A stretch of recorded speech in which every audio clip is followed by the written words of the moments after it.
All right, quick comic review. This one's in here. It's the last one of the year. It's the last day of the year. It's crazy to think about.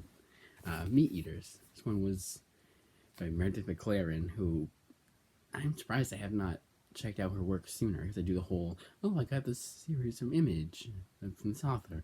Let's see what the library has for this author. And while this is newer, it's like just came out this year, so I would have, when I was getting when I bought Hinges, the Image comic series by Meredith McLaren, I wouldn't have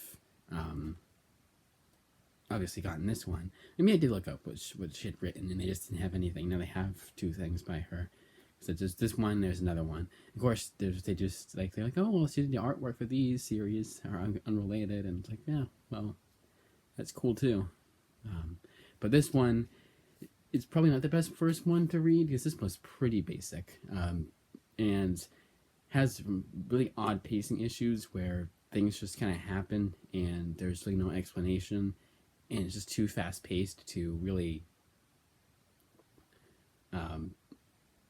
absorb what happened, I guess is the word to use, and it's just really off-putting. I think, and then it is fast-paced, so I will give it that. But then you'll have slower scenes where there's a bunch of dialogue, and dialogue here is not bad. There's no like egregiously cringy dialogue or anything like that, and it's just kind of forgettable. At the end of the day, it's really forgettable. 5.5 out of 10. The one good thing I'll give it is that, again, it was never super boring, but it was just really awkwardly paced and just, again, not all that memorable. Then we have Did You Hear What Eddie Gain done? This is one I read every now and then, and I'm surprised I don't read this more often. But until I read it again, and I was like, yeah, well, it's kind of because I remember a lot of the details. Surprisingly, I do, because the way my brain works is I'll forget things that you would, for reading books, comics, whatnot. I'll forget certain details. That's like, how the hell did you forget that detail? Did you even read the book? And it's like, yeah, I did, but it was so long ago. And like, there are movies that I consider spoilers for movies I've already seen because I forgot that happened in the movie because it's been that long.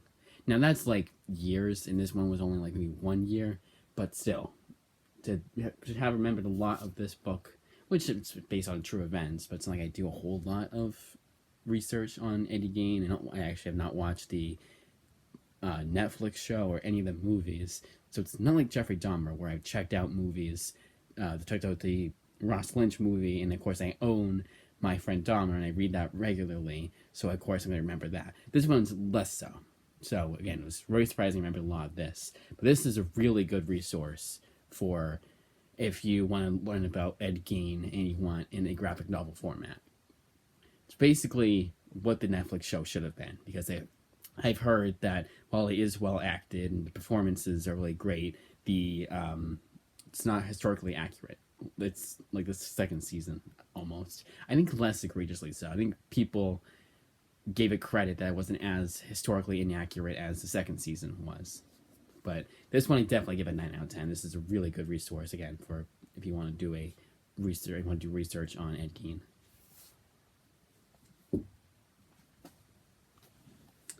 The Escapists by Brian K. Vaughan. I had never heard of this series before. I just had seen it again. Got a book by Brian K. Vaughan. I was like, hey, what does the library have for Brian K. Vaughan books? And I saw this one, and then when that happens, I'm like, well, is there a reason for why this is this is relatively unknown and no one talks about this series at all? Because I'm subscribed to a bunch of comic book YouTubers, so when there's a comic I've never heard of by an author I have heard of, especially one like Brian K. Vaughan, that usually means, well, probably there's a reason for it. And honestly, no, this one is pretty damn good. Not as good as his like Y the Last Man. It's not like A material. It's more like B plus material, but it's like a B material, but B plus material. Like very close to A minus material. But this, it definitely. Oh, I guess he's gonna do S tier, B. Even then I put in B tier.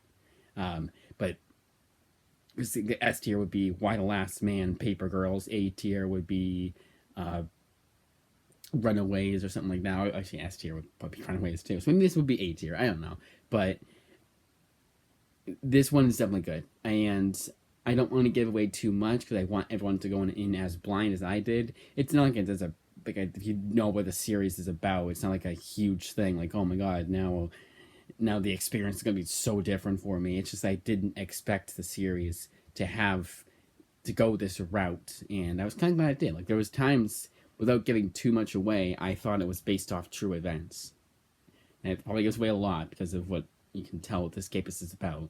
But anyways, really good series, definitely worth checking out. 8 out of 10. One thing we'll give it is I think the original issues were this size. Like I was surprised to get it in this digest format, and I think that's how the original issues were formatted in, because they don't tell you where one issue starts and then so they don't tell you like, well, oh, this is where issue 2 starts. So and I read it by issue. This goes by issue, 6-issue series collected in one hardcover, and I like to read comics by issues if that happens. You know, OGN's like Meat Eaters, I read all in one sitting. Ed Gein all in one sitting. But this is 6-issue miniseries in a collected edition, in a collected format.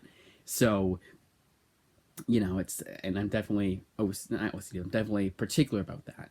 And so I had to go to other avenues to find, because they didn't have it on the Kindles, to go to other avenues, digital formats, to find out, oh, this is where issue 2 starts, this is where issue 3 starts. I read this copy though.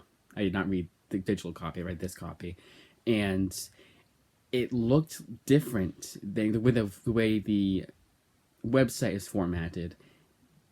It looked like, yeah, no, this is a smaller sized comic, because then you had Justice League Incarnate on the next page, and that is definitely the size of your average comic book. And then this one was a little bit smaller. So I think that the original issues were this digest format. Because I know, like, for like Strange Academy, their collected editions, like the soft covers, are digest size. But the original issues are your average size of your average comic book. So, 8 out of 10 for this one. Not all to say. It's a good series. Kept my interest throughout. It's another Brian K. Vaughan, not necessarily a masterpiece, but another home run from Brian K. Vaughan at the very least.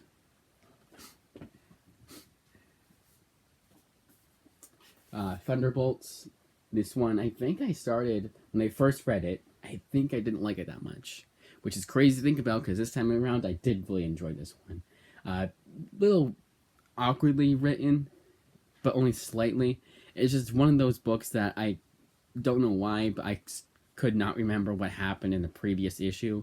And I don't want to say it's because it's unmemorable. I just want to say it's because the way the writing was. I don't know. Maybe it was just me. But that makes rereading it a lot quicker. Like I'm probably going to reread this one in February, whatever. So definitely a good series. Not the best one to read if you want to watch the movie and like, oh, I want to check out Thunderbolts, because only a few of the characters appear here. But if you want to know what Thunderbolts was in the Marvel Comics, this isn't the worst place to go. Although I would say probably go to the original series. I think I say there's no. This is my first Thunderbolts series, and I didn't feel too confused. But of course, if you're like, well, what do you with these characters, blah blah blah, yeah, it's a little bit different there. Gotta put these back in my PC, but Ultimate Astonishing X-Men Volumes 1 and 2. And I think all I need to say is that this is my favorite X-Men run. This was really damn good. Now, oh yeah, so here's my copy. I found my copy. Those of you who want to, or catch your, who watch every video of mine, or watch a video where I'm showing off these comics at the very least, I did find my copy of Astonishing X-Men Volume 2. And it was, again, a little warped. Can't tell as much now, which is nice, but definitely warped. The way what happened is they had it way I hadn't put away. Stupid. It's like, why? How did I not notice that? But anyways, again, my favorite X-Men run, by far. In 24 issues, we get everything I like about X-Men in just two standard size, two complete collections. Now it's 25 issues actually, not 24, because they got a giant size X-Men. But really damn good stuff. And the only thing, like, so X-Men for me, I think I'm kind of split on. Like, I tried reading that Brood Saga, I think it was that Epic Collection when I got it a while ago, and I read like the first few issues and I dropped that series. I think what I need to do is I need to go in order for Chris Claremont. I did like the original stuff, like way before, like when he like was just starting on X-Men, and it relaunched after being like Giant Size X-Men and beyond. Like that's Blade, like that first Epic collection that collects Giant Size X-Men, the first few issues of the relaunch, I really enjoyed. And it was like one of those, I think it was during the pandemic I was reading that. So it was a nice little, like, nice series to read during the pandemic. So I think they give it to you for like $5, I think it was. Epic collection. It's digital, of course, but, digital Epic collection that collects a lot of issues for $5. That's a pretty good deal. It obviously was on sale because Marvel for now, like right now, would be $20. But and then I read that and I was like, yeah, I like that. And then I tried to go way in the future. I don't know why I did that for that Brood Saga one. I like God Loves, Man Kills. That's definitely one of the most quintessential X-Men books. But just in general, like I don't really collect X-Men too much. And I don't really like read a whole lot of X-Men. And it's one of those books where I'm like, yeah, the more I think about it, I don't read a whole lot of X-Men. When I'm checking out books in the library, X-Men is usually not in there. Yeah, Wolverine will be, like I saw an Ahmed series and I wanted to reread Immortal X-Men, which I hated. But yeah, X-Men is kind of a bit absent from my library halls, I guess you could call it. When I'm reading, I'm going to wake up from the library and I'm reading those. I think X-Men is pretty much absent, I feel, at least. Because I gotta think, like, I'm trying to think, like, it was Immortal X-Men, I want to do, I only can say Immortal X-Men, I can't see it. And then I did Wolverine before then. But then before all that was the last X-Men book I read, So, but I think I definitely, because I've read enough X-Men to justify that this is my favorite run of X-Men. The writing is solid. It was like just perfectly paced too. Like not every issue was as fast paced as the last issue was, but it was just so damn captivating. I did not care. And there are certain things I didn't like about it, but the really minor things, like some story things, I was like, oh well, okay, it's kind of weird, but okay. And I also think that maybe sometimes it's a bit confusing. It's a tad confusing. I had to kind of, like, there's one thing that happens and they talk about it out. It's like, wait, that happened? But that was just one instance. And I think it was just because I was distracted or whatever. I don't know. But even then, I can't say that was the case because it wasn't any more or less distracted than it was when they were the first however many issues it was to where that happened. So, yeah, it's kind of weird. But definitely worth checking out. 10 out of 10 material. DC Universe Legacies would be a lot higher if it weren't for the fact that the first 3 issues, it loses its momentum and it loses the point. Almost completely loses the point of what the series was. This is basically DC Comics' Marvels by Kurt Busiek, where it's a world outside your window, the average guy living in a world of superheroes, and you find out a little bit of superheroes. Tells a little bit like, oh, this is back in the day of Batman, and this new Batman comes along, and this new guy's Superman. Like that's what it does. It's like in the 20s, I believe, to whenever this came out, which is early 2000s, and the first 3 issues, it's showing you his childhood, and it's a pretty dark, honestly. Like I did not expect anything to happen. Not overly dark, and it's not like his like one parent is murdered and the other parent is worse than murdered. I actually don't know what happens to his parents. I think they do get murdered. I don't know. But honestly, I'm surprised I don't remember that. But it's not like that happens and then they all die in the fire that he started, and Superman wasn't there to help, and then he blames Superman and he has this hatred for superheroes. No, it's nothing like that. It's just the things that he gets involved in to make extra money as a kid, which is crazy to think about. That's what happened back in the day, and stuff like that. and it really helps to make this comic feel like it does exist in our world, despite the fact that it has superheroes in it. And that's what I liked about Marvels, and that's what I really like here. Honestly, if it kept that momentum throughout, like that exact momentum throughout, I probably would have said it was a Marvel's contender, or it was a Marvel's rival. I say like, oh, this is, put this one up with Marvels. It's just as good as that. I was trying to say. Contender was the right word to use. But then they just get too involved in the superhero stuff, and it's just telling you what happened in Crisis on Infinite Earths, and what happened with Batman Nightfall, and it's like, well, we've read or know of these series already. And sure, there was some that I didn't know a whole lot about, like the Final Night I didn't know a whole lot about, but I could just go read that series. The whole point of Marvels and books like Marvels is that you read that and it's about the characters, not about the superheroes. It's a nice reprieve from constant superhero. We have, hey, here are these characters living in superheroes. Hey, here's this character that really likes superheroes as much as you like superheroes. So, they have all the toys, they have all the comics, and make a bunch of references that you understand as a longtime Marvel fan. But this one was just like, yeah, let's just forget about that, and then, we'll jump back to it here and there. But mostly it's focused on this, and it was really confusing, because I didn't do that before, at least not as much, and I do it way too much. Like, it's 32 pages, I believe, because they have backups, which are at the back of this book, not at the every issue. No, it's like, oh yeah, here, yeah, issue 1, 22 pages, and then the backup was at the backup. And I was none the wiser until I had looked it up, because I was like, that's a bit weird that it took me that quick to read issue 1. It's really good, but kind of suspicious. And I looked it up, and I was like, oh, that's why, because the backup starts at the back of the book. Cool. Again, I had to go to alternate avenues to find that out. And I hate when that happens. Little minor gripe about that. This is not the only book to do that. There's a Detective Comics New 52 book that does that too. But anyways, but then towards the end, it does find its momentum back, slowly but surely, like very slowly but surely. And by the end, you get a pretty powerful ending that I will say, if it was, again, momentum had stayed, it really would have hit home, or not hit home, but really would have hit in the feels.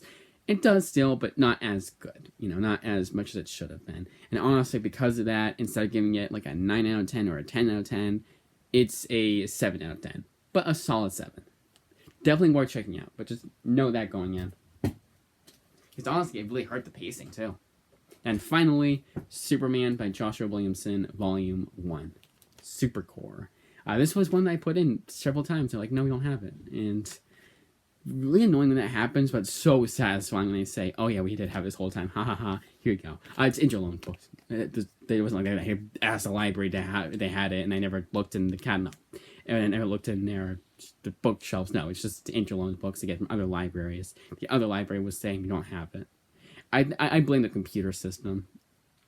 I don't know what it is, because it happens so many times. And sometimes it is just, oh, we had it, the patron had it checked out, or whatever. There's actually one library that's going through changes, like a whole inventory change, and they have some books that aren't on shelves no more because they're completely changing it around, and I can't check out those books. So that is understandable when that happens. But sometimes just literally no, the library has it, and I'll put it in again months later and say oh yeah, actually it does. And I don't think it's a library ended up getting it, they didn't have it before but now they do. I think it's just a computer system. But anyways, this series was pretty damn good. It's a nice, refreshing take on Superman, I would say, because Brian K. Vaughan. Has Brian K. Vaughan ever wrote for Superman? I'm gonna look that up when I'm done here. But no, Brian Michael Bendis' run on Superman was lauded. Lauded means hated, right? Why do I have to need to look that up? I don't know, but I do. But absolutely despised by many. I don't think there's anybody. I think you'd be harder pressed to find someone who likes that series than someone who doesn't. Yeah, lauded. And then we had series after that were good. I'm sure Philip Kennedy Johnson. Actually, I know Philip Kennedy Johnson's series is The opposite. Yeah, lauded. So I was wrong. Lauded is highly praised. So lauded. So Brian K. Vaughan's hated. Goddamn. Brian Michael Bendis' run on Superman absolutely hated, and then Philip Kennedy Johnson's was lauded, which means really well liked. And then I want to say he was he doing both Superman and Action Comics? I don't know. But this, honestly, even then, even without Brian Michael, too many Brian's in this fucking, Brian K. Bendis's, screw it, Brian K. Bendis's, with Brian Michael Bendis's, even without that being put into effect, this does still feel refreshing, and it's good. Sometimes I just talk too much, and it's just like, that's why I trip up on words. It's not a whole lot to say about the series, and I feel like it's like, well, there's more I could say. It's a really good start, and I hope they have volume 2 at the library. That's all I need to say. 8 out of 10.